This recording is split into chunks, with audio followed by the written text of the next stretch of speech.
Hello, good morning. तो ये हम लोग का आज से शुरू कर रहे हैं बीपीएससी का मेंस एनालिटिक, ठीक है। और हम लोग यहाँ पर कवर करेंगे, ठीक है। ये पूरा फ्री इनिशिएटिव है, ठीक है। और हम लोग यहाँ पे जो जीएस पेपर 1 है उसका सेक्शन 1 जो हिस्ट्री का पार्ट है उसको कवर करेंगे, ठीक है। इसमें मैंने लास्ट 10 ईयर का जो भी पीवाईक्यू है उसको एनालिसिस किया है। उसमें 30 थीम है, ठीक है, जिसमें से हम लोग डेली या अल्टरनेट डे पे एक थीम करेंगे, जिससे कि आज है 19 अक्टूबर, ठीक है। और आने वाले 20 से 22 दिनों में पूरे हिस्ट्री को बाइंड अप कर दूंगा मैं, ठीक है। 20 से 22 दिन या मोटा मोटी 30 दिन, ठीक है। और आप लोग इस लेक्चर को कैसे देखिएगा जिससे कि आपका प्रीलिम्स का पढ़ाई भी डिस्टर्ब ना हो, ठीक है। देखिए, अभी आप लोग दो, मैं आपका सेक्शन जीएस पेपर 1 का सेक्शन 1 और 3 स्लोली कवर करूँगा, ठीक है। और ये वीडियो से लेक्चर अब रेगुलर रहेंगे, एक तो ये और एक स्टैटिक्स वाला जो मैथ वाला पोर्शन है उसको मैं एकदम जीरो से करूँगा। मतलब हिंदी में वो तो जो स्टैटिक्स वाला वो हिंदी मीडियम्स के लिए भी मैं कवर करूँगा। और वो जो जिसे कुछ नहीं आता, मैथ में बेसिक भी नहीं आता, तो उसको तो वैसे ही कवर करूँगा जिससे कि किसी को दिक्कत ना हो। और एक ये कवर करूँगा, ठीक है। तो आप लोग कोशिश करिएगा कि अभी जो डेट एक्सटेंड हुआ है इसमें साइड से डेली एक थीम करके 15 से 20 मिनट में मैं वीडियो बनाऊँगा। किसी थीम पे मतलब ज़्यादा टाइम लगेगा, आधा घंटा, जैसे गांधी जी हुए हैं, ये संथाल रिवोल्ट हुआ है, ठीक है। क्योंकि कुछ इंपॉर्टेंट थीम्स है, बाकी सब में 15 से 20 मिनट लगेगा। और आप लोग इसको ऐसे कोशिश करिएगा जिस टाइम सबसे कम प्रोडक्टिविटी होता है दिन का उस टाइम देखें, ठीक है। और जब भी आप देखिएगा तो अपने साथ एक पेज लेके A4 साइज़ के बैठिए या एक कॉपी भी बना लीजिए, ठीक है, जिसमें कि लाइक एक फ्लो चार्ट में 1 पेजर नोट जैसा कंटेंट बना लीजिए, ठीक है। तो मैं इसमें डिस्कस करूँगा कि कैसे कैसे आंसर राइटिंग करेंगे। तो ये थोड़ा बड़ा वीडियो होगा, ठीक है, इसके वास्ते सब छोटा होगा। और मैं इसमें कोशिश करूँगा कि जो एकदम लिमिटेड नॉलेज यूज करके कैसे एक बेहतर आंसर राइटिंग कर सकते हैं उसके बारे में करूँ। और ये पर मतलब मेनली वीडियो इसलिए है जो कभी आंसर राइटिंग नहीं किया है या जिसको लगता है कि अरे आंसर राइटिंग पता नहीं कैसे होगा, क्या होगा, उसके लिए, ठीक है। तो चलिए देखते हैं। और देखिए इसमें 6-7 नहीं, यहाँ देखते हैं। देखिए जो भी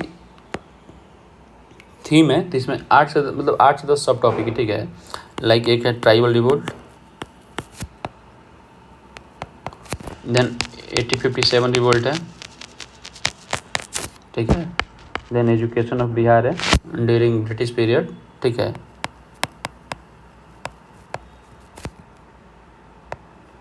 एजुकेशन इन बिहार, ओके। उसके बाद से पर्सनालिटी है, आर्ट एंड कल्चर है, ये मेजर थीम है। और मिसलेनियस में जैसे गवर्नमेंट ऑफ इंडिया एक्ट हुआ, इंडियन काउंसिल एक्ट हुआ, ये सब कुछ पूछे हुए है। और एक दो और सब टॉपिक है। और ये सब मिला के इसमें से इम्पोर्टेंट क्या है, ये है ट्राइबल रिवोल्ट है, पर्सनालिटी, न्यूज है, आर्ट एंड कल्चर है। ये टोटल मिला के 30 थीम है, ठीक है। और 30 थीम का हम लोग एग्ज़ाम अभी आने वाले 20 से 25 दिनों में फोल्डर तैयार कर लेंगे, जिससे कि जब मेंस हो जाएगा उसका हम लोग ज़्यादा बर्डन ना हो। उस टाइम क्या करेंगे हम लोग कि उस टाइम ज्योग्राफी हुआ, इकोनॉमी हुआ, साइंस एंड टेक हुआ, आईआर हुआ। तो आईआर और साइंस एंड टेक जो है वो करंट अफेयर रिलेटेड टॉपिक है, ठीक है। तो उसको करना ईजी भी रहेगा। और अभी आईआर और साइंस एंड टेक मैं इसलिए नहीं पढ़ा रहा हूँ क्योंकि मैं अभी करंट अफेयर बेसिस पढ़ाऊँगा तो कोई मतलब भी नहीं, आप लोग भूल भी जाइएगा। और जो स्टैटिक पोर्शन है ये काम आएगा आपके एग्ज़ाम में भी, ठीक है। तो आप लोग कोशिश करिएगा कि जो भी वीडियो है इसको अपने जब दिन के जो सबसे लेस प्रोडक्टिव टाइम होता है उस टाइम देखें। और जब भी वीडियो देखिएगा, जब भी फ्री टाइम मिले तभी देखिएगा। और अपने साथ एक पेज लेके बैठिएगा, जिससे आपको मतलब साथ साथ में कुछ हेडलाइन लिखते रहेंगे तो सही रहेगा। बाकी मैं इसका पीडीएफ बाद में, अभी तो मैं पीडीएफ नहीं प्रोवाइड करूँगा, लेकिन कुछ दिन बाद अच्छे से कंपाइल करके मैं प्रोवाइड कर दूँगा, ठीक है। तो चलिए देखते हैं। आज थीम 1 है, ठीक है।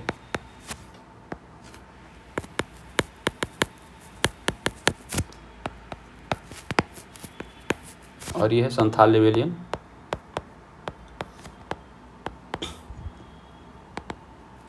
ओके। देखिए संथाल रिबेलियन कितने तरह क्वेश्चन पूछता है पहले हम ये देखते हैं। और ये एक्सरसाइज बस इसी क्वेश्चन में कर रहे हैं, इसके बाद से नहीं करेंगे, ठीक है।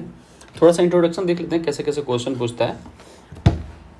देखिए इसमें मतलब जो मोस्टली होता है 7 या 8 नंबर वाला क्वेश्चन पूछेगा, अदरवाइज 38 नंबर वाला, ओके। तो 7 से 8 नंबर वाला क्वेश्चन पूछता है तो उसमें ज़्यादा कुछ नहीं पूछता है, या तो शॉर्ट आंसर बोलेगा लिखने के लिए, और या तो बोलेगा डिस्कस करिए, ठीक है।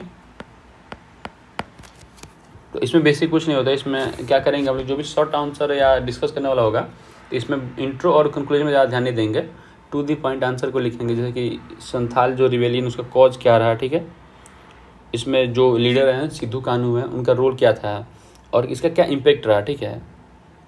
एक तो ये हुआ, ये तो बेसिक हुआ 7 से 8 नंबर, इसमें 1 से 2 पेज में लिखना होता है। जो नेक्स्ट टाइप है वो होता है एनालिटिकल आंसर, ठीक है, या लॉन्ग आंसर के फॉर्मेट में जो क्वेश्चन पूछता है एनालिटिकल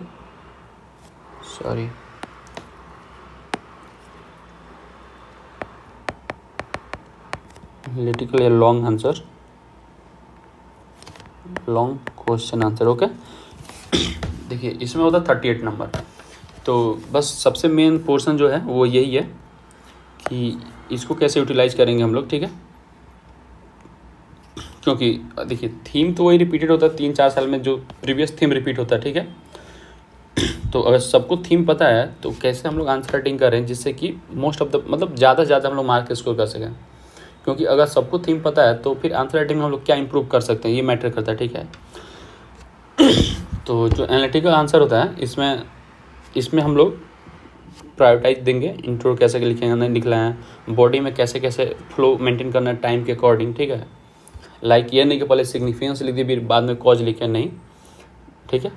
और ये कैसे कैसे इन्फ्लुएंस करता है पॉलिसी सबको, या क्या मतलब ये बस मिलिट्री रिवॉल्ट था या कि सोशल रिवॉल्ट भी था, इस सब के बारे में हम लोग देखेंगे आगे वाले वीडियो में। एक तो इस टाइप हुआ, देखिए ये टाइप 1 हुआ, ये टाइप 2 हुआ। एक थर्ड टाइप का क्वेश्चन आता है वो होता है कंपैरिजन करने वाला, ठीक है। तो उसको हम लोग बोलेंगे कंपैरेटिव क्वेश्चन। इसमें क्या होता है कि आपको पूछ देगा कि लाइक संथाल रिवोल्ट है वर्सेस मुंडा पूछ देगा, ठीक है।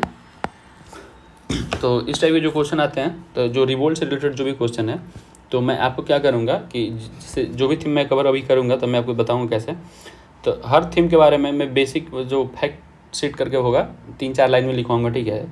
बस आप वो हेडलाइन याद रखिएगा, 7 से 8 पॉइंट है, बस उसी को दोनों का एक सामने लिख दीजिएगा, बस हो गया। इसके अलावा कुछ नहीं करना। और ये मोस्टली 7 से 8 नंबर का ही क्वेश्चन पूछता है, ठीक है। या तो पूछेगा कि कंपेयर करिए, या पूछेगा मतलब ये कैसे एक दूसरे से डिफरेंट है, ठीक है। एक तो ये हुआ। और एक और तरह का क्वेश्चन पूछता है वो एक कोटेशन बेस्ड क्वेश्चन या स्टेटमेंट बेस्ड क्वेश्चन। लाइक वो जैसे बोल देगा कि जैसे कि एक एग्जांपल देखते हैं कि वो बोलेगा कि this Santhal revolt was not just a tribal uprising but also a social movement, ठीक है। तो इसको कैसे आंसर करेंगे, या वो आपसे ये पूछ देगा do you agree that the Santhal rebellion was a turning point in British tribal policy, ठीक है। ऐसे करके क्वेश्चन पूछेगा, ठीक है। तो अब इसके बारे में आपको मैं जो भी बॉडी में कंटेंट दूंगा, बस वही जो कंटेंट सेम ही रहेगा हम लोग का। अब मैं आपको दिखाऊंगा कैसे मैं लिमिटेड कंटेंट से आंसर राइटिंग करता हूँ, ठीक है। मैं इसमें कोई नहीं हाई फाई लैंग्वेज यूज़ करूँगा। 8 से 10 पॉइंट में मैं आपको मतलब दिखाऊंगा कैसे आंसर राइटिंग करते हैं। और आंसर राइटिंग एकदम ईजी है, बस आप एक बार पेन पेपर लेकर बैठिए, कुछ नहीं समझ में आ रहा है तो जो है वही देख के लिखिए, ठीक है। क्योंकि जब लिखते वक्त ही आपका दिमाग में कुछ ना कुछ पॉइंट तो खुद से दिमाग काम करते रहा बैकग्राउंड में, तो कुछ आइडिया आपको खुद आते रहेगा, ठीक है। अब आप सोचेंगे कि नहीं एक ही बार मैं पहले प्रीलिम्स क्लियर करूँगा देन आंसर राइटिंग करूँगा, तो आपको दिक्कत जाएगा, ठीक है। क्योंकि आपको अभी लग रहा है कि आप बहुत पढ़ रहे हैं, ठीक है। इसमें बहुत सारे ऐसे लड़के होंगे जो यूपीएससी में या तो 5-6 अटैम्प्ट जिनका ख़त्म हो गया होगा, ऑलरेडी वहाँ 2-3 मेंस लिख चुके हैं, और किसी वजह से जिनका इंटरव्यू नहीं हो पाया या जो भी नहीं हो पाया, रैंक नहीं बन पाया, वो भी आके यहाँ दे रहे हैं, ठीक है। और आपको भी सोच रहे हैं कि हम थोड़ा सब कुछ शॉर्टकट पढ़ के डीएसपी बन जाएंगे या एसडीएम, तो ये ऐसा नहीं होगा, ठीक है। आप कैटेगरी भी ला के जाइएगा तो मतलब ब्लॉक लेवल पे ही जा सकते हैं, उससे ऊपर जाने के लिए बहुत मेहनत करना पड़ेगा। और एट द एंड आप जितना हार्ड वर्क करिएगा वही आपको रिवार्ड करेगा, ठीक है। ये 4 तरह क्वेश्चन हुआ। एक तो हुआ कोटेशन बेस, एक सेकेंड,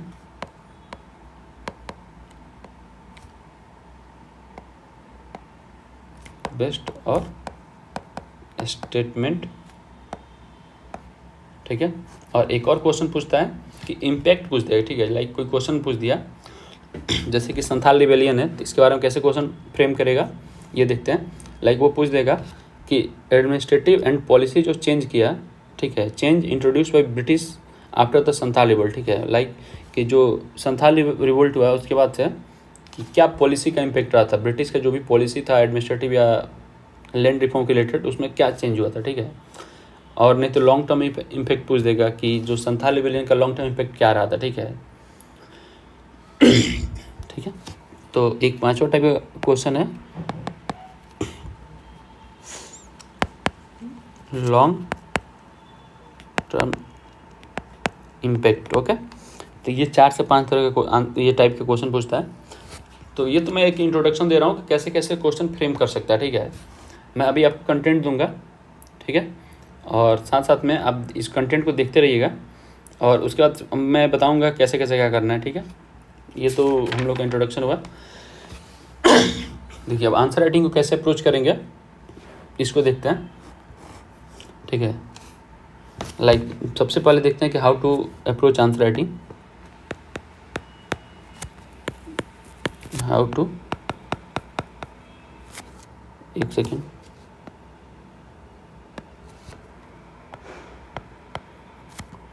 अप्रोच आंसर राइटिंग, ठीक है। ये आंसर राइटिंग है, इसको याद रखिएगा। तो देखिए कोई भी आंसर राइटिंग करने के लिए हमें 3-4 चीज़ों के बहुत मतलब 3-4 चीज़ चाहिए, उसके अलावा कुछ नहीं। एक तो कुछ की फैक्ट चाहिए कि लाइक कौन सा की लीडर था या इवेंट मतलब क्या टाइम में कुछ रिलेटेड किया, कहाँ किस रीजन में हुआ था, मेन कॉज क्या था, आउटकम क्या था, ठीक है। मतलब बेसिकली कि पूरा टॉपिक है ओवरऑल अंडरस्टैंडिंग चाहिए, ठीक है। आपको जितना अच्छा अंडरस्टैंडिंग रहेगा उतना आपका आंसर राइटिंग में शार्पनेस आएगा और नंबर ज़्यादा आप फेच कर सकते हैं, ठीक है। दूसरा कि उसमें कौन कौन से की फिगर रहते, कौन से लीडर रहते, ये आपको याद होना चाहिए, ठीक है। अब ये नहीं कि उस टाइम जाकर सोचने लगेगा, कोई प्रीलिम्स तो है नहीं कि आपको सामने है देख के याद आ जाएगा, तो आपको रटना पड़ेगा थोड़ा सा। और यहाँ पे आपको इसलिए भी रटना पड़ेगा क्योंकि देखिए थीम तो लिमिटेड है और बीपीएससी में कुछ नया ट्राई भी नहीं करता है। तो अगर थीम आपको भी पता है और सामने वालों को भी पता है तो आपको तो कुछ ना ऐड ऑन करने के लिए रटना ही पड़ेगा। उसके बाद से नेक्स्ट है कि इसके आउटकम क्या रहा था, ठीक है। और उसके बाद से कुछ अगर आसपास कोई रिसेंट इवेंट हुआ हो या उसके टाइम पीरियड में कोई और आसपास में और भी कोई रिवेलियन हुआ हो तो उससे कंपेयर कर सकते हैं। अभी ये कंपेयर वाला मैं अभी नहीं बोलूँगा क्योंकि अभी आपको उतना नहीं समझ में आया कैसे कौन से रिवेलियन से कंपेयर कर सकते हैं, ठीक है। तो सबसे पहले देखते हैं हाउ टू अप्रोच आंसर, ठीक है। तो यहाँ पे हम लोग बेसिकली हम बेसिक जो बहुत मतलब पॉपुलर मार्केट में है आंसर राइटिंग का तरीका उसको फॉलो करेंगे। लाइक स्टेप 1 बैकग्राउंड लिखेंगे,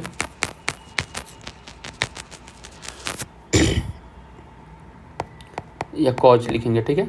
कोई भी इवेंट होगा उससे कुछ कॉज रहा होगा या कुछ बैकग्राउंड रहा होगा, उसके बाद से इवेंट ही होता है, ठीक है।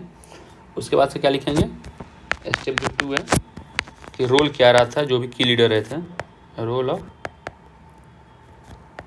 की लीडर्स, ओके। और उसके बाद से कुछ चीज़ का कॉज सिग्निफिकेंस रहा होगा, ठीक है, उसको लिखेंगे।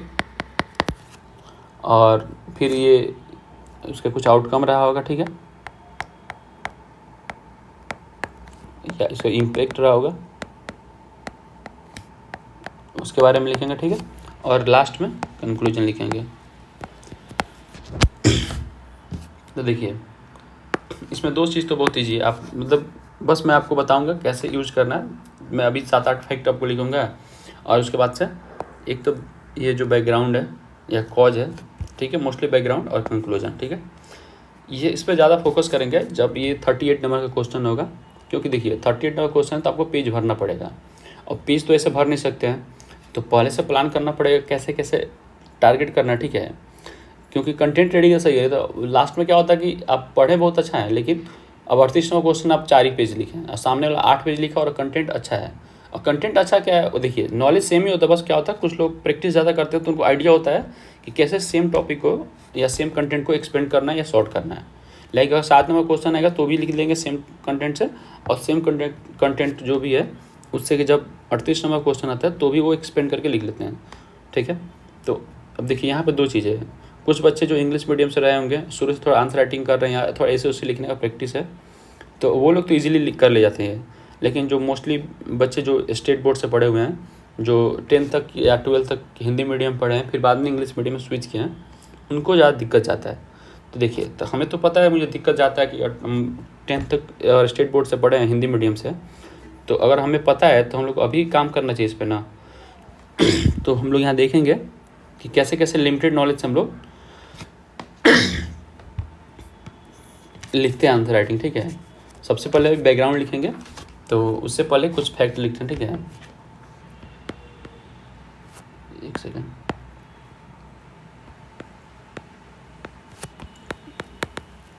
ओवरव्यू ऑफ संथाल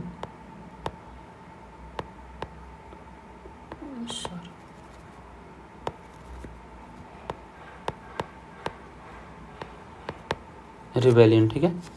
तो मैं जैसे आपको बता रहा था कि कुछ की फैक्ट कैसे लिखेंगे जिससे कि एग्ज़ाम में कंपेयर करना भी ईजी होगा, तो मैं आपको पॉइंट बता रहा हूँ, ठीक है। लाइक इसके बारे में लिख लेंगे कि कब हुआ था, जैसे कि ये है तो ये कब हुआ था। तो देखिए कुछ पर्टिकुलर ये हुआ, इंडिगो हुआ, संथाल रिबेलियन हुआ, मुंडा हुआ। तो मोस्टली 4 से 5 ट्राइब्स मूवमेंट ही अभी तक पूछा हुआ है, तो हम लोग को कोशिश करेंगे कि जो पर्टिकुलर डेट है वो भी याद करेंगे और पर्टिकुलर किस विलेज में या कोई पर्टिकुलर लोकेशन जहाँ से शुरू हुआ था उसको भी याद करने की कोशिश करेंगे। देखिए नहीं भी याद रहेगा तो कोई बात नहीं, बट इंप्रेशन पड़ता है एग्जामिनर पे अच्छा। तो लाइक इसको लिखेंगे ऑन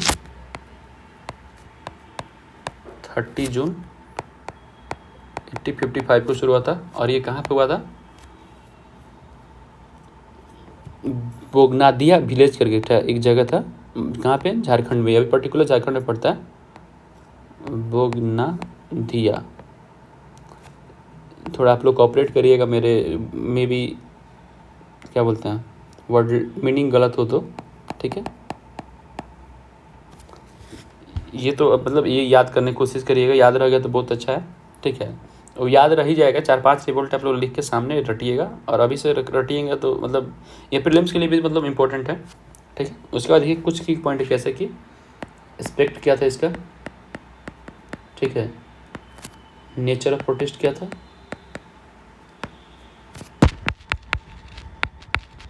प्रोटेस्ट किस रीजन में था, ठीक है, क्या एरिया। तो ये जो भी प्रोटेस्ट हुआ था कहाँ पे हुआ था, ठीक है। लीडर कौन थे, और लीडर्स के बाद क्या था, इसका मेन इशू क्या था, कॉज, और इसका इम्पैक्ट या आउटकम क्या रहा था, ठीक है।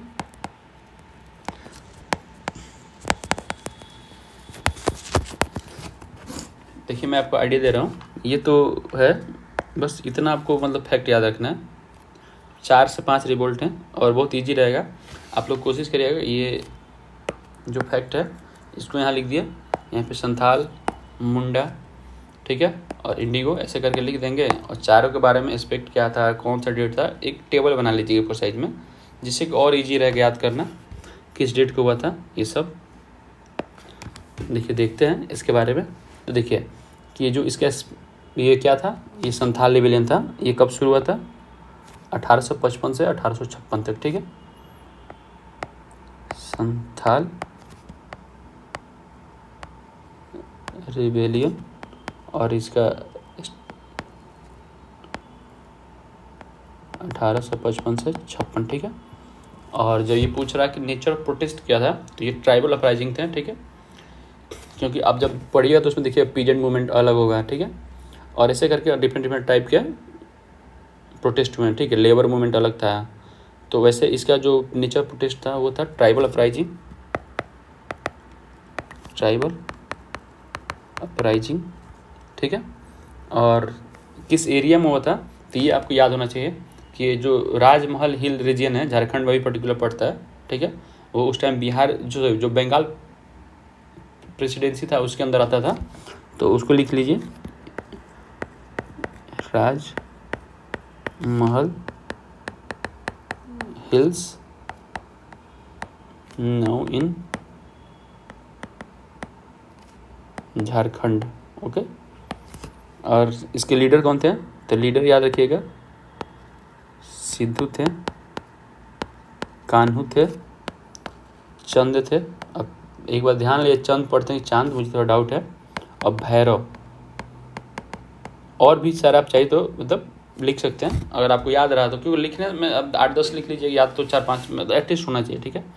क्योंकि जब हम लोग रोल ऑफ लीडर्स की बात करेंगे तो हर एक के नाम देके और एग्जाम्पल लिखेंगे या नाम कोट करेंगे, जिससे कि मतलब लगता है कि हाँ एग्जामिनर को लगना चाहिए कि आप पढ़े हैं, भले आप कितना भी लिमिटेड पढ़े उसमें मैटर नहीं करता, ठीक है। और इशू क्या था? तो देखिए जो संथाल रिबेलियन होता मेनली जो ब्रिटिशर थे और जो आउटसाइडर थे, जिसको जो ये संथाल जो भी ट्राइब्स थे उनको दीकू बोलते थे, ठीक है, ये तो आपको पता ही होगा। तो वो लोग जो इन लोग ट्रेडिशनल लैंड राइट सिस्टम होता है, जो कलेक्टिव लैंड राइट सिस्टम था, वो जो आउटसाइडर का से डिस्टर्ब हो गया, ठीक है। और इन लोग तो उतना लॉ के बारे में पता था नहीं, और लैंड क्या होता है, लैंड जो उन लोग का राइट्स था, तो उनका ज़मीन कैसे भी डेट ट्रैप में फंसा के जो भी मनी लैंडर थे या लैंड लॉर्ड थे इनको एक्सप्लॉइट करते, ठीक है। और ब्रिटिश पॉलिसी भी ऐसा था कि वो फेवर करता था मनी लैंडर को ही, ठीक है। और इन लोग को उतना तो लॉ एंड ऑर्डर पता नहीं था, तो वो एक्सप्लॉइटेशन के अगेंस्ट ये लोग प्रोटेस्ट किए थे, ठीक है। तो इशू क्या था? लैंड एलियनेशन एंड एक्सप्लॉइटेशन, ठीक है। और इम्पैक्ट या आउटकम क्या था? देखिए जब ये रिवोल्ट हुआ था तो उसके बाद ब्रिटिश जो भी गवर्नमेंट रहा था उस टाइम, मतलब जो कंपनी था, उसको रियलाइज़ हुआ कि कुछ ना कुछ जो भी लूप होल है, क्या बोलते हैं, जो लैंड पॉलिसी है उसके लिए, तो वो लोग 3-4 रिफॉर्म किए थे, बट कुछ खास रिफॉर्म नहीं किए थे दिखाने के लिए। लाइक एक तो कि नया एक रीजन क्रिएट किया गया था, संथाल परगना,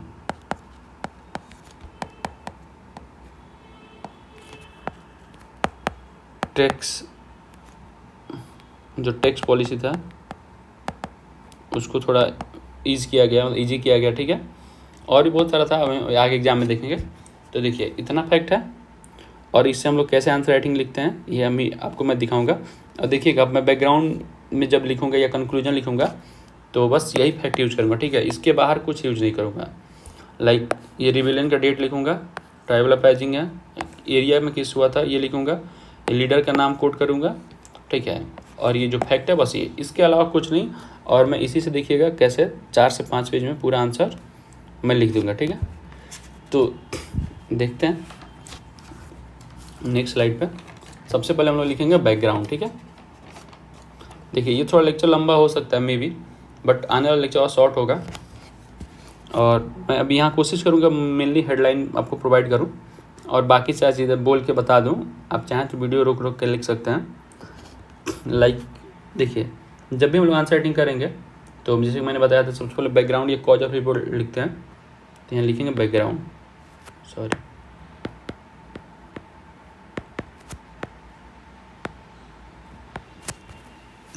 और इंट्रो। बैकग्राउंड और इंट्रो को जैसे कि जब ये 38 नंबर का क्वेश्चन है तो अच्छा लिखना चाहिए। तो देखिए कैसे लिखेंगे, क्या है, तो जैसे संथाल रिबेलियन है तो हम लोग लिखेंगे कैसे कि लाइक देखिए, Santhal revolt was significant tribal uprising in India lead by Sidhu and Kanhu, ठीक है। तो आपको ये तो पता था कि संथाल रिबेलियन है, और ये कहाँ हुआ था? In India. मैं अभी लिख के आपको बताता हूँ, ठीक है।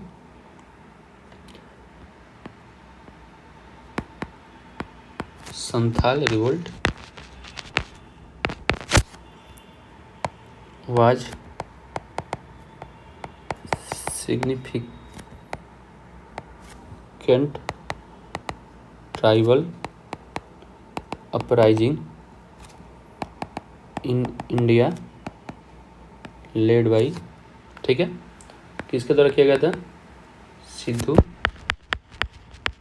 कान्हू चाहें तो चंद और भैरव भी नाम यहाँ इंक्लूड कर सकते हैं, ठीक है।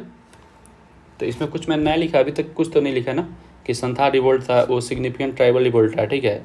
अब जो भी रिवोल्ट हुआ सिग्निफिकेंट आप लिख सकते हैं, हाँ कि इंपॉर्टेंट ट्राइबल रिवोल्ट और सिग्निफिकेंट ट्राइबल रिवोल्ट समथिंग करके। तो यहाँ तक तो मैंने कुछ नया नहीं लिखा, ठीक है। अब देखिए ये तो हुआ एक लाइन, अगला कैसे लिखेंगे। Took place in Rajmahal hill reason, ठीक है।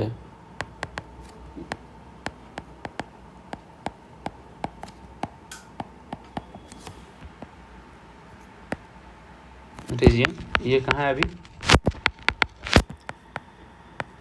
झारखंड में है, अभी मैंने बताया था।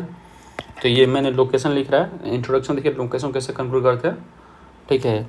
और ये किसके अगेंस्ट हुआ था, ब्रिटिश के अगेंस्ट। तो लिखेंगे कि कहाँ हुआ था, राजमहल और किसके against, and was against the British colonial administration, ठीक है। तो इसमें कुछ तो मैंने नया लिखा नहीं अभी तक कि कहाँ हुआ था, किसके अगेंस्ट। देखिए ब्रिटिश कॉलोनियल एडमिनिस्ट्रेशन का अगेंस्ट हुआ था, और जो वहाँ पर लैंड लॉर्ड थे, ठीक है, और जो मनी लेंडर थे and money lender,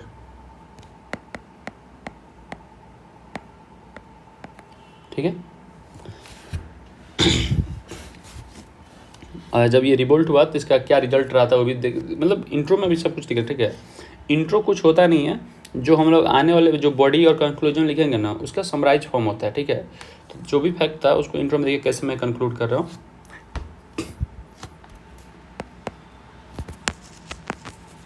the revolt was motivated by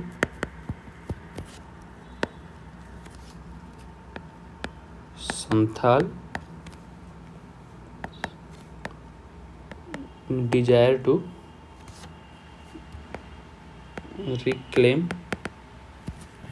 their autonomy, ठीक है, और and land which had been taken over due to British policy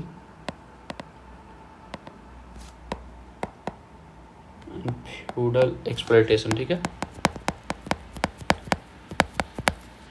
तो इसमें भी कुछ नया था कि जो भी ये रिवोल्ट हुआ था, तो मैंने अभी पीछे से इंट्रो में मैं जो फैक्ट बताया बताया क्या कि जो लैंड पर्टिकुलर जो लैंड राइट था हम लोग का, जो ट्रेडिशनल लैंड राइट था वो ब्रिटिश के आने से चेंज हो गया, ठीक है। और जो आउटसाइडर थे वो आके इन लोगों को डेप्ट में फंसा के लैंड ले लेते थे।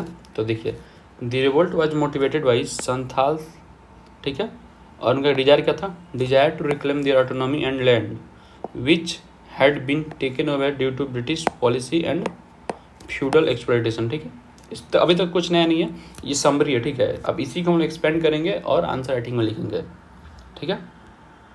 तो बैकग्राउंड से ये हुआ, देखिए मैं जैसे आपको वही बता रहा हूँ कि बैकग्राउंड और इंट्रो में हम लोग ज़्यादा काम करेंगे क्योंकि पेज भी तो भरना है ना, ठीक है। और मैं जब ये आंसर राइटिंग कंप्लीट करूँगा तो एटलीस्ट आपको 6-7 पेज का मतलब जो कॉपी में कंटेंट मतलब आप वहाँ 12-13 पेज का कंटेंट रहेगा, और बीपीएससी के देखे हिसाब से तो, और आपको 7 से 8 पेज लिखना होता है 38 नंबर क्वेश्चन में, 8 पेज तक लिखना तो मतलब मोर देन इनफ है, ठीक है। तो नेक्स्ट हम लिखेंगे कि कॉज क्या रहा था, okay, cause of Santhal revolt. तो मैं अब पूरा डिटेल में नहीं लिखूंगा, मैं थोड़ा आपको पॉइंट जनरेट करने सिखा रहा हूँ, ठीक है। और जो डिटेल इसके मतलब कैसे जो लैंग्वेज है उसको लिखना है वो मैं आपको पीडीएफ शेयर कर दूंगा अपने ग्रुप में, ठीक है। आप मेरा चैनल देख लीजिएगा, बीपीएससी प्री हिट लिस्ट, ठीक है। ये मेरा चैनल है, आप लोग इसको हाईलाइट कर लीजिएगा, ठीक है। तो देखिए संथाल रिवोल्ट कॉज क्या कह रहा था, तो देखिए 2-3 था। एक तो इकोनॉमिक एक्सप्लॉयटेशन था और डेब्ट रेट, जैसे मैंने बताया, जिससे कि वो लोग जो मनी लेंडर थे वो हाई इंटरेस्ट रेट लेके और ज़मीन कब्जा लेते थे। आप लोग ये पढ़िएगा, जब अगर कोई पढ़ा होगा रिफ्रेश में पता होगा। दूसरा था लैंड एनिलेशन, मतलब वही लैंड राइट जो था पर्टिकुलर, पहले कलेक्टिव सिस्टम चलता था ट्राइब्स में, और जब ब्रिटिश आए तो ये इंडिविजुअल लैंड राइट हो गया जिससे कि खरीद बेच सकते हैं, ठीक है। और भी कुछ मतलब पॉलिसी था। तो देखिए उसको कुछ कुछ की टर्म लिखते हैं, जैसे कि पहला है इकोनॉमिक एक्सप्लॉयटेशन, ठीक है, एंड डेब्ट ट्रैप।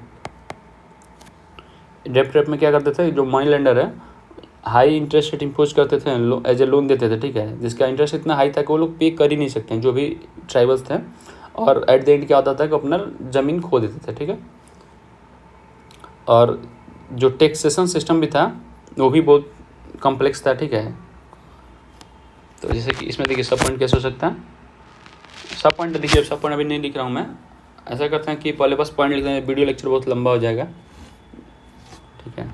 दूसरा था लैंड एलियनेशन, जो ब्रिटिश पॉलिसी था उसके चलते जो आउटसाइडर थे वो क्या हुआ, संथाली में धीरे सेटल होने लगते हैं। और बाद में क्या होता है कि जो आउटसाइडर सेटल होते हैं वो इन लोगों को डेब्ट ट्रैप में फंसाते थे। आप लोग फ्यूडल सिस्टम पढ़ेंगे, और बाद में फोर्स करते हैं ट्राइबल्स को कि बॉन्डेड लेबर जैसे आप लोग काम करिए। तो एक ये भी रीजन था, ठीक है। और एक और रीजन था एडमिनिस्ट्रेटिव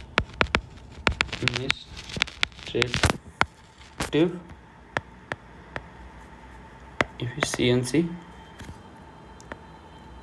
एंड लीगल बैरियर। देखिए जो एडमिनिस्ट्रेटिव इनएफिशिएंसी था, इसमें रीज़न ये था कि जो भी ब्रिटिश ऑफिशियल थे तो वो लोग हमेशा जो लैंडलॉर्ड थे और नहीं तो जो भी ज़मींदार थे उन्हीं के साइड लेते थे। और दूसरा लीगल बैरियर ये था कि लोग जो ट्राइबल्स थे मोस्टली इन लोग को लीगल सिस्टम, जुडिशल जो लीगल सिस्टम उसको बारे में पता नहीं था, जिससे कि इनको और एक्सप्लॉइट करना मतलब ईजी होता था लैंडलॉर्ड के लिए, ठीक है। उसके बाद से नेक्स्ट पॉइंट है कल्चरल एंड सोशल एलियनेशन, ठीक है। आप लोग जब ब्रिटिश आते थे जहाँ भी, तो क्या होता था कि एक तो ये रीजन आता, एक होता था जो रिचुअल होता था, लोकल रिचुअल। तो ब्रिटिश टाइम वो सब सुने वाइट बर्डन थ्योरी के बारे में। ब्रिटिश को लगता था कि जो भी मतलब इंडियन है वो सब अनसिविलाइज है, ठीक है। और जो उन्हें लगता था कि सही नहीं है, जो कुछ कुछ चीज़ें सही, जैसे लाइक सती प्रथा है वो गलत था, लेकिन कुछ कुछ चीज़ें जो गलत था वो भी इंटरफेयर करते हैं, ठीक है। जिससे कि जो ट्राइबल्स होते हैं, देखिए ट्राइबल जो भी होते हैं तो अपने कल्चर से ज़्यादा क्लोज होते हैं, ठीक है। और जब ब्रिटिश को रिफॉर्म करते थे और उनका वे ऑफ लाइफ चेंज करने की कोशिश करते थे, जिससे कि कॉन्फ्लिक्ट होता था, ठीक है। तो एक ये भी रीज़न रहा था शुरू से, ठीक है। ये तो हुआ इसके बारे में। उसके बाद सर जो नेक्स्ट पॉइंट है कि जो इवेंट ऑफ रिवोल्ट है उसके बारे में क्या था, इवेंट ऑफ रिवोल्ट, ठीक है। तो इसके बारे में हम लोग कुछ कुछ पॉइंट देखेंगे, लाइक बिगिनिंग ऑफ रिवोल्ट,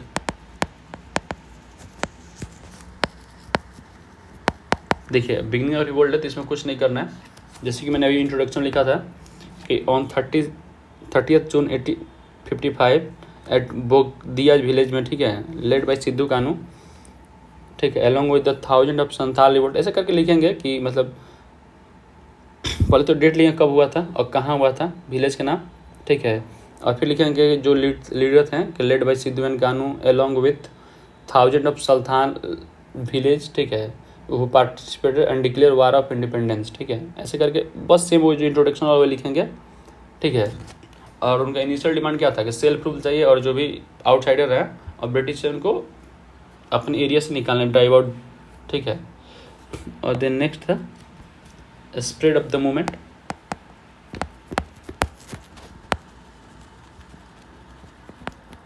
ठीक है। और नेक्स्ट पॉइंट है ब्रिटिश काउंटर रिएक्शन। तो लाइक देखिए इसमें लिखेंगे हम लोग बिगनिंग ऑफ रिवोल्ट में कहाँ हुआ था, किसके द्वारा लीड किया गया था। फिर स्प्रेड ऑफ मूवमेंट के बारे में हम लोग एक्सप्लेन करेंगे कि मूवमेंट कैसे कैसे फैला, ठीक है। क्योंकि ये स्टार्ट तो वो राजमहल हिल्स वाले एरिया में, लेकिन बहुत ही तेज़ी से बिहार, बंगाल, उड़ीसा और बंगाल में, ठीक है, फैल गया। और क्या करते जब स्प्रेड ऑफ मूवमेंट होता है तो जो भी ब्रिटिश सिंबल था उस पर ये लोग अटैक कर देते हैं। जो भी ज़मींदार थे उनके घर से जो भी डॉक्यूमेंट था वो उसको जला देते थे, जो भी कॉलोनियल रिकॉर्ड उसको बोलते थे, ठीक है। और उसके बाद से देखेंगे तो ब्रिटिश काउंटर रिएक्शन क्या हुआ। तो क्या होता है जब मूवमेंट स्प्रेड करता है, फिर उसके बाद से ब्रिटिश आर्मी इन्फोर्स करता है और बहुत ब्रूटली सप्रेस करता है, ठीक है। और आप देखेंगे कि बाई 1856 जनवरी 1856 जो रिवोल्ट है फुल्ली सप्रेस होता है, ठीक है। उसके बाद हम लोग नेक्स्ट पार्ट देखेंगे, role of Sidhu and Kanhu, ठीक है। आप चाहें तो चांद और भैरव के बारे में लिख सकते हैं। तो इसमें हम लोग यहाँ पर्टिकुलर कुछ ज़्यादा नहीं लिखेंगे, यहाँ बस ऐसे लिखेंगे कि Sidhu and Kanhu was the leader of symbol of revolt, ठीक है, ड्यूरिंग द सुल्तान रिबेलियन। और क्या करेंगे कि ये लोग जो सिद्धू और कान्हू थे ये लोग कैसे लोगों को मोबिलाइज करते हैं उसके बारे में लिखेंगे। और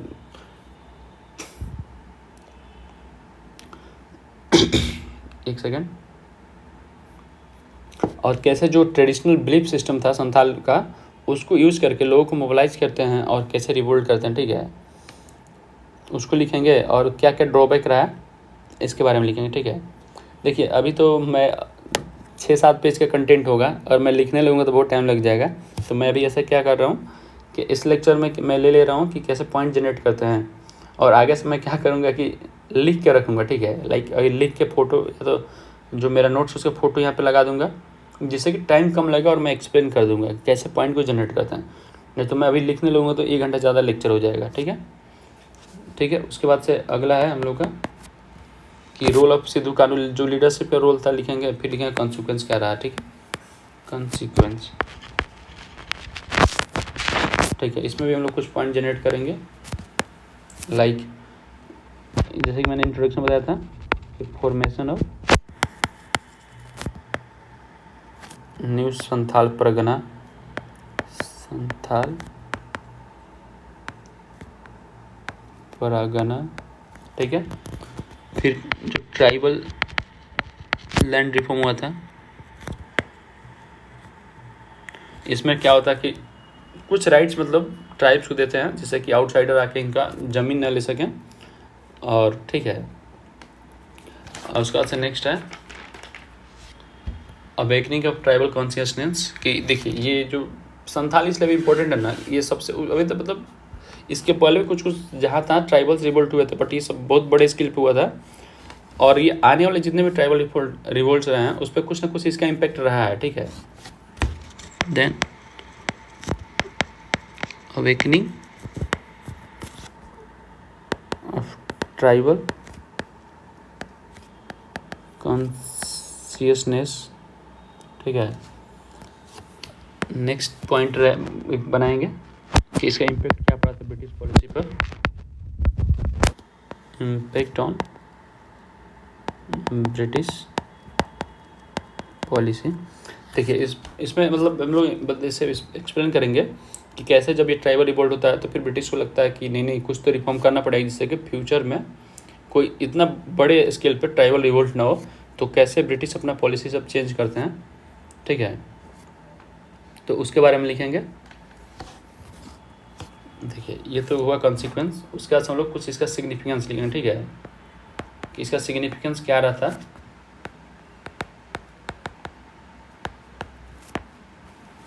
लाइक कि जब ये पहला मेजर ट्राइबल रिवोल्ट था इन इंडिया में, ठीक है, और इसमें कैसे जो ये ट्राइबल रिवोल्ट्स हाईलाइट करता है कि इकोनॉमिक एक्सप्लॉयटेशन कहीं ना कहीं था शुरू से ही, तो इसको ये हाईलाइट करता है, ठीक है। फिर ब्रिटिश पॉलिसी पर क्या इम्पेक्ट पड़ा, फिर ट्राइबल आइडेंटिटी और सेल्फ असर्शन, कैसे ट्राइबल अपनी आइडेंटिटी को लेकर बहुत ज़्यादा एग्रेसिव हो जाते हैं, ठीक है। इन सबको मतलब पॉइंट वाइज हम लोग याद रखेंगे।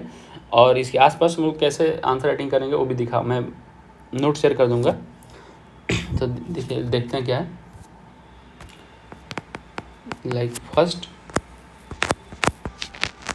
Major tribal uprising in India, ठीक है।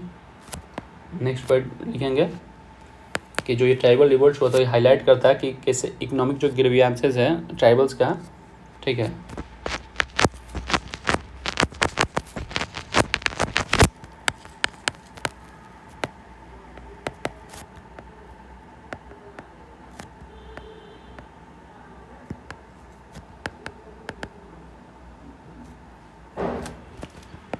देन नेक्स्ट पॉइंट है impact on British policy,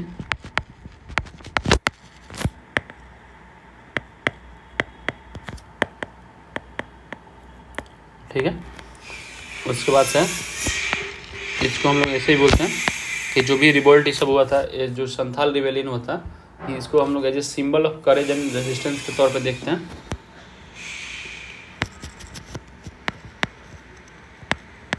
symbol of courage resistance. Next point लिखेंगे, देखिए ये तो इम्पोर्टेंट है, उसका कुछ एक्स्ट्रा पॉइंट मैं यहाँ लिख दे रहा हूँ, आपको अगर याद रह गया तो उसका दीजिएगा। Like inspiration for future movement. देखिए अब आने वाले जो भी ट्राइबल रिवोल्ट पढ़ेंगे तो उसमें आप देखिए कैसे मतलब संथाल का इम्पैक्ट पड़ता है और इंस्पिरेशन लोग इससे लेते हैं। और एक और पॉइंट है ट्राइबल आइडेंटिटी सेल्फ असेसन, ठीक है। तो देखिए ये पॉइंट है, इसके बारे में मैं आपको और एक्सप्लेन करके लिख दूंगा। यहाँ पे मैं इसलिए अभी नहीं लिख रहा हूँ, नहीं तो वीडियो बहुत लंबा हो जाएगा, ठीक है। सिग्निफिकेंस क्या रहा था उसके बाद हम लोग देखेंगे कि जो रिवोल्ट हुआ था तो जब इसको सप्रेस ब्रिटिश कर देता है उसके बाद से क्या क्या पॉलिसी चेंज करता है, ठीक है। तो उसको हेडिंग के अंदर लिखेंगे एडमिनिस्ट्रेटिव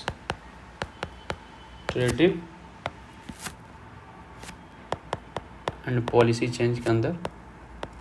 देखिए आप लोग देखिए कभी बस 5-7 ही पॉइंट है वो बार बार रिपीट हो रहा है।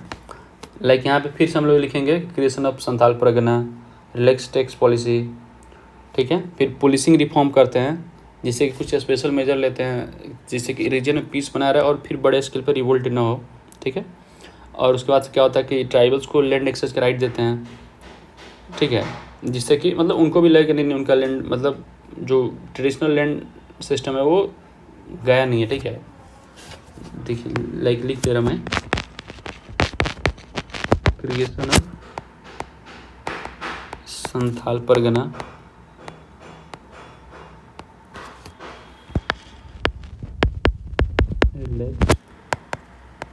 टैक्स पॉलिसी, ठीक है। देन पॉलिसिंग रिफॉर्म करते हैं,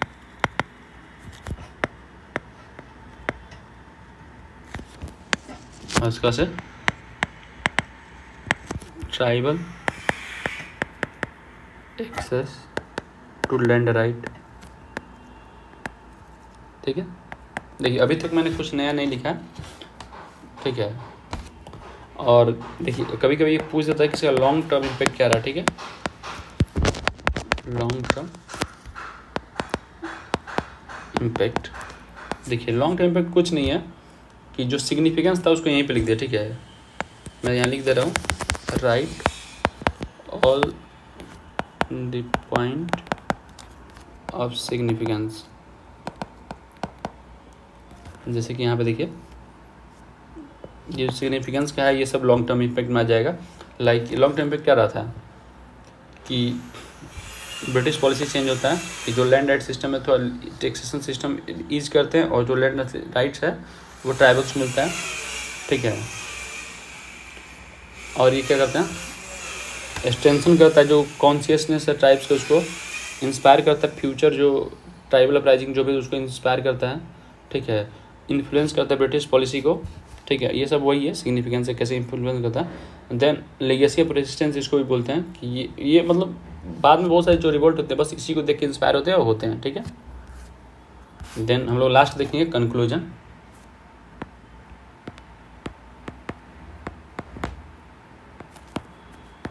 कंक्लूजन में लिखूंगा, ठीक है, इसको मैं पूरा लिखूंगा। देखिए कैसे लिखें। देखिए कंक्लूजन में हम लोग कुछ नहीं करेंगे, अभी तक जो जो लिखा है ना उसी को बस थोड़ा बहुत एक दो शब्द से प्ले करेंगे, ठीक है। देखिए आपको मैं लिख कर दिखाता हूँ, जैसे कि मैं लिख रहा हूँ और साथ साथ पढ़ रहा हूँ, आप लोग इसको साथ साथ में लिखेंगे, ठीक है। जैसे कि हम लोग लिखेंगे कैसे कि like the Santhal rebellion was a pioneer movement in India history, ठीक है, या इंपॉर्टेंट मूवमेंट लिख सकते हैं, या पॉनियर मूवमेंट इसलिए लिखेंगे ताकि थोड़ा टर्म अच्छा लगता है और कुछ खास नहीं, ठीक है। अब कुछ नहीं समझ में आया तो लिखिएगा लाइक कोई भी और इम्पोर्टेंट मतलब रिवोल्ट रहा है तो लिखिएगा this revolt something revolt is the important in India's history, ठीक है, reflecting the deep rooted aspiration of marginalised communities. कुछ कुछ शब्द आपको याद करना होगा, ठीक है। और एक मतलब फ्रेम जो कंक्लूजन और इंट्रो का है ना वो तैयार करिए और सब में यही चेपिएगा, क्योंकि एक ही क्वेश्चन आता ट्राइब मतलब लिखने वाला, ठीक है। और में आएगा एक ट्राइबल्स वाला लिखिएगा ही लिखिएगा, तो ज़्यादा कुछ वो भी नहीं है कि 10 क्वेश्चन के सेम में सब चेप रहे तो कोई दिक्कत जाएगा। जैसे कि मैं लिख के दिखाता हूँ, like the Santhal revolt was pioneering movement.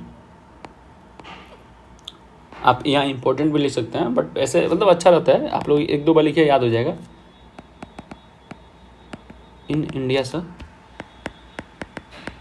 History, ठीक है, reflecting the deep rooted aspiration of marginalise communities. देखिए अभी तक यहाँ मैंने कुछ लिखा है, सब तो आपको पता ही है, like Santhal revolt was important movement, a pioneering movement in India's history reflecting the deep rooted aspiration of marginalise communities, ठीक है। इसके बाद से लिखेंगे फिर से हम लोग, ठीक है, फॉर फ्रीडम एंड जस्टिस, ठीक है। ये तो सिंपल हुआ। उसके बाद लिखेंगे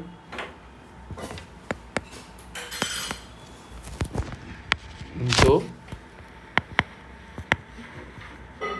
rebellion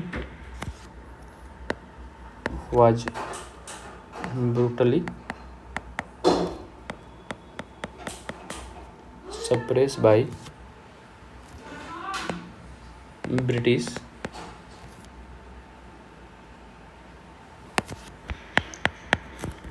it left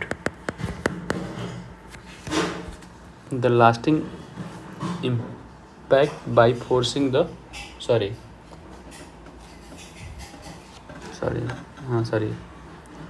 it left the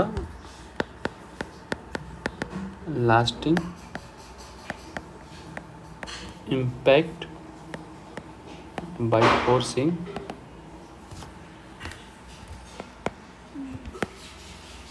the British to introduce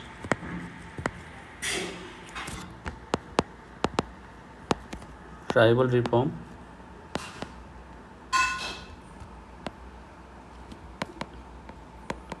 creating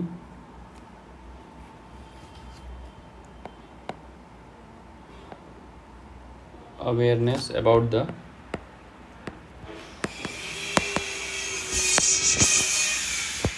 need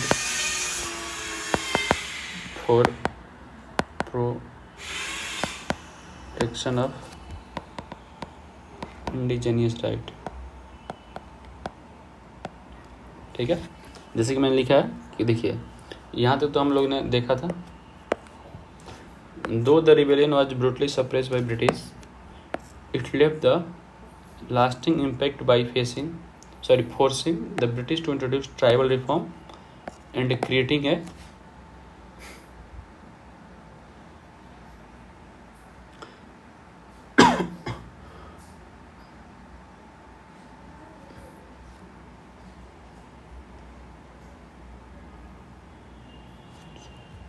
एक सेकेंड, यहाँ मिसिंग है, creating awareness about the need for protecting the indigenous rights. यहाँ तक भी कुछ खास हम लोग नहीं लिखा, ठीक है, ये तो बेसिक हुआ। उसके बाद हम लोग इसको ऐसे अभी क्या क्या कर देंगे थोड़ा सा, और अभी के कंटेक्स्ट में लिख देंगे, टुडे संथाल होलेज Santhal revolt remember not just a rebellion but as a movement for dignity and self respect, ठीक है, that continue to inspire tribal struggle for the justice, ठीक है।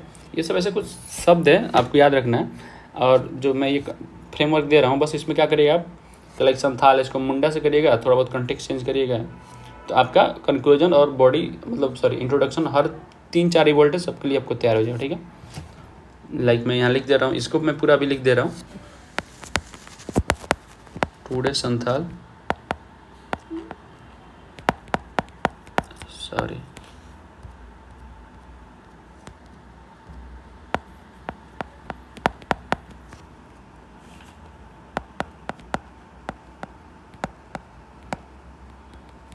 remember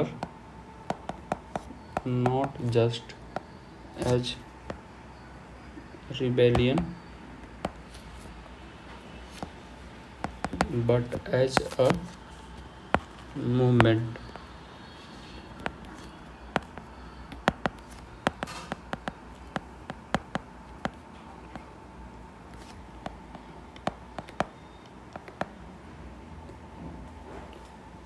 dignity and self-respect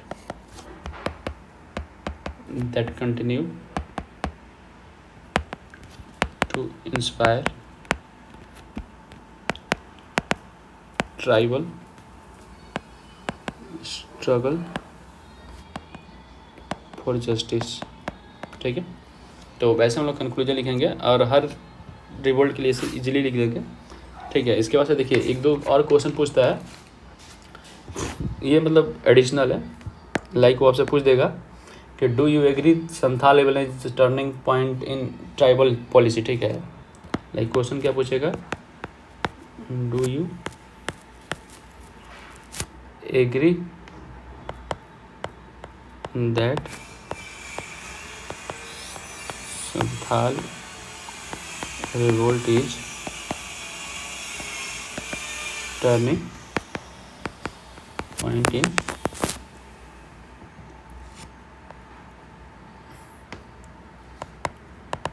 tribal policy, ठीक है। एक तो ऐसे क्वेश्चन पूछ सकता है, और नहीं तो क्वेश्चन ये पूछ देगा कि like Santhal revolt is not just a tribal resistance but also a social movement discuss, ठीक है। लाइक क्वेश्चन पूछ देगा the Santhal revolt is not just a resistance but also a social movement discuss. देखिए ये तो आपके लिए होमवर्क है, मैं आपको कुछ इसके बारे में ओवरव्यू कर दे रहा हूँ जिससे कि आपको इसका आंसर लिखना इजी रहेगा, ठीक है। लाइक देखिए इसमें जब भी आप लिखिएगा तो कुछ की पॉइंट ध्यान में रखिएगा, लाइक कि जब इसका फ्लो में लिखिएगा तो ये 7-8 नंबर पूछता है नॉर्मल, अगर 38 नंबर में पूछ दिया ऐसा तो सेम अपना वही फॉलो करना है, बट इसमें आपको क्या दिखाना है कि कैसे ये लोग फाइट करते हैं अगेंस्ट एक्सप्लॉयटेशन क्या है, ठीक है, और फिर कैसे ये जो ब्रिटिश लॉज को रिजेक्ट करते हैं और खुद का सेल्फ रूल लाने की कोशिश करते हैं। देन नेक्स्ट आता है कि कैसे ये अपना प्रोटेस्ट करते हैं, जो कल्चरल डोमिनेशन होता है ब्रिटिश को उसको प्रोटेक्ट करने के लिए, ठीक है। ये कुछ पॉइंट रहेगा और उसके बाद आपको आंसर राइटिंग लिखिएगा, ठीक है। मैं इसका आंसर राइटिंग लिख के बाद में अपने ग्रुप में प्रोवाइड कर दूंगा, आप वहाँ से क्रॉस चेक कर सकते हैं। लेकिन जो इसके पहले ये वाला क्वेश्चन है तो इसमें मैं कुछ ओवरव्यू कर दे रहा हूँ जिससे कि आपको मतलब हेल्प करेगा लिखने के लिए। देखिए ये पूछ रहा है क्या आंसर क्वेश्चन है, do you agree that Santhal revolt is turning point in tribal policy. तो देखिए इस तरह का स्टेटमेंट है और स्टेटिक्स है, तो आप कैसे लिखेंगे इसका आंसर वो देखिएगा। लाइक आप वीडियो मतलब पॉज करके लिख सकते हैं, मैं बोल दे रहा हूँ। लाइक आप ऐसे लिखिएगा कि yes the Santhal revolt was turning point in British policy toward tribal communities. ठीक है, ऐसे करके मतलब सेम जो कंटेक्स्ट है ना कि लिखा ना डू यू एग्री तो लिखे यस, आई एग्री या समथिंग करके लिखे चाहे yes, the Santhal revolt is turning point in tribal policy. ठीक है, उसके बाद क्या क्या लिखिएगा तो देखिए यहाँ पॉइंट में जो भी है ना मैंने वहाँ पे लिखा हुआ है क्या बोलते हैं तो एडमिनिस्ट्रेटिव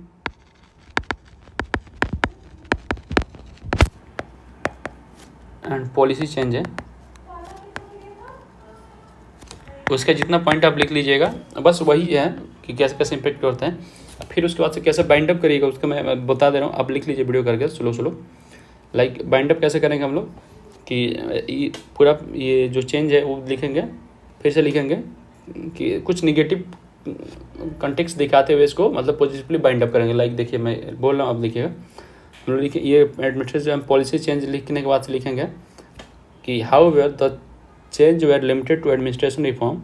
ठीक है, and did not address the issue of economic exploitation.